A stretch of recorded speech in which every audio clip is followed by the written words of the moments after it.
Hello, my name is Linda Maria Frank, and I am the author of the Annie Tillery Mystery Series and the Buccaneers Mystery Series. I'm also the interviewer on The Writer's Dream. This is my new newsletter about how a story becomes a book. I call it The World Inside Your Head. I'm hoping to share my experiences and those of the authors I've interviewed about that journey. I'm going to start with the first concept necessary for a story idea to become a book, and that's inspiration. Okay, so what is inspiration? What comes to you in your head that makes you want to write a book? Okay, well, usually it can be answered by certain questions. What ideas come into your head that just won't go away?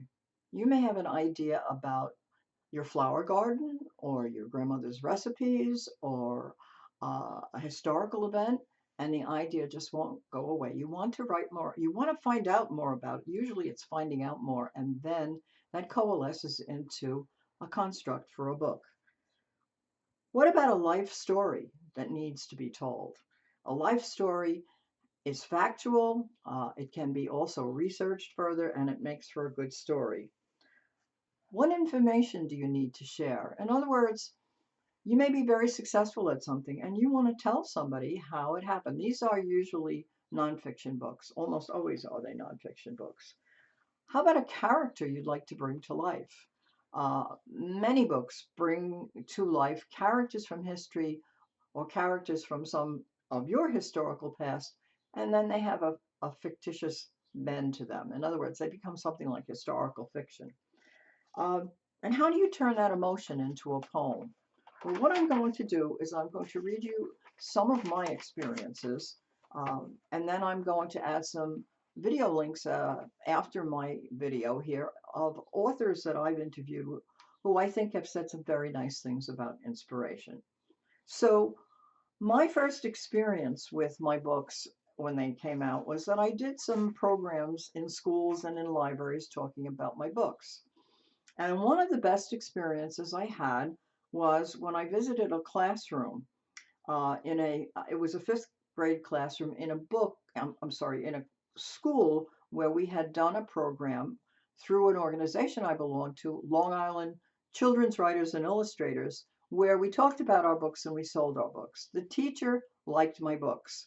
She had a book discussion group in her classroom, which I think is great in a fifth grade classroom because the kids are really starting to figure out what ideas they like, what kinds of books they like. So she allowed the students to pick whichever one of my four books they wanted.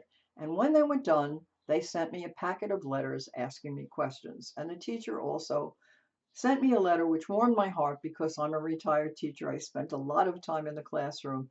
And she told me how much fun they had doing this. So, of course, the most common question was, where do you get your story ideas from? Now, having been in the classroom for a long time, I know that you really have to give the kids an answer that isn't just fluff. You have to give them something to work on. You have to give them a construct. And so that's what I decided to do. And I thought about my books, and these are pretty close to the questions the kids ask. For instance, in the first Annie Tillery, the Madonna ghost. Where did I get the ghost from? What was the inspiration for that particular ghost? In the second one, Girl with Pencil Drawing, how did I manage to get the kids who were being followed by the bad guys across the Brooklyn Bridge, off the Brooklyn Bridge without getting them killed? In Secrets in the Fairy Chimneys, where I went to Turkey with this book, and how did the reality of Cappadocia and Istanbul mesh with the plot at the archaeological dig where artifacts were being stolen?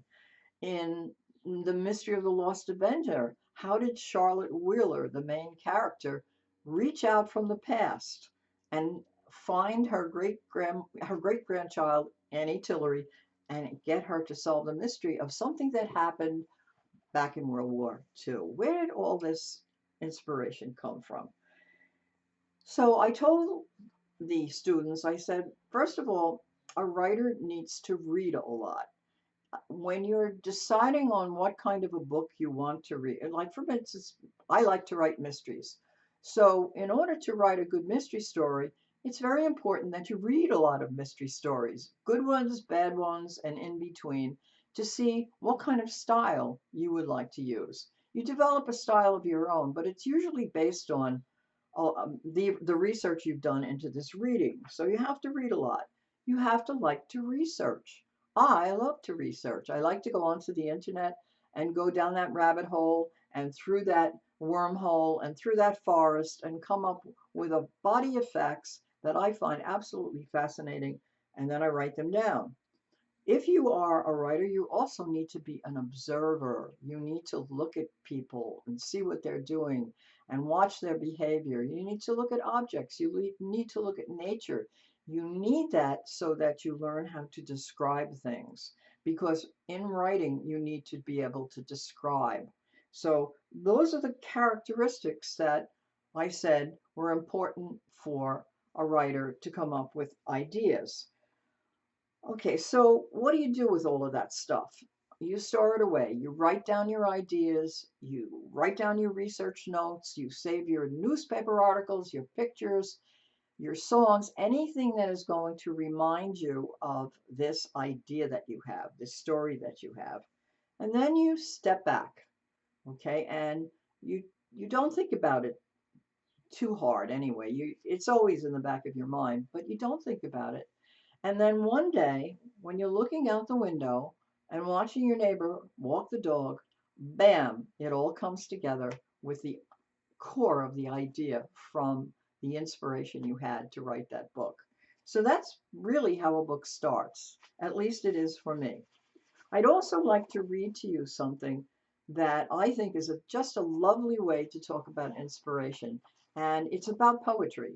It's from a book by Frank Delaney called Ireland, and I'm going to read it to you, and I hope you find it. It's whimsical. As you probably know, nobody can actually write a poem. There is no such act as writing a poem. That's not how poems are made. Oh, yes, there's the physical business of pen, ink, and paper, but that isn't whence the poem comes. Nor may you send out and fetch a poem from where it's been living. No, like it or like it not, you have to wait for a poem to arrive.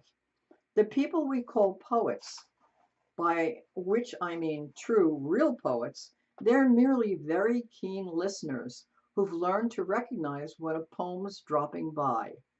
Then they copy down what the poem's telling them in their heads. After that, they tidy up the writing, ask their wives, sisters, or daughters to type it out for them, and so the poem's finished, next to be seen on the pages of some august publication in the Northern Hemisphere, where they pay you minus tuppence per line and hope you don't visit them naked, roaring for more cash. The thing about true poets is they never have to wait. Some people are born lucky. They long to eat a hazelnut, and the next thing a man walks past their door with a bag of nuts and offers them one. Or a woman who likes the fruit called mango stands at her window, and below, in the street, she sees a dark and handsome stranger who holds in his hands and offers her the only mango this side of Rangoon. Poets are like that with poems. No sooner do they listen out than a poem swoops down, whispers something to the top of their heads, and they feel it flowing down into their brain, down along their arm, into their fingers, and out onto the paper in black letters. And poems are like angels. They visit often, but you've to be watching out for them, and you've to believe in them to benefit from their gifts. Ireland has a great many poets because we've a quiet country here with empty fields and silent lanes where it's very easy to hear poems when they come by. So I think that's a kind of magical way to look at inspiration. So I'm glad that you listened. Please visit the links below.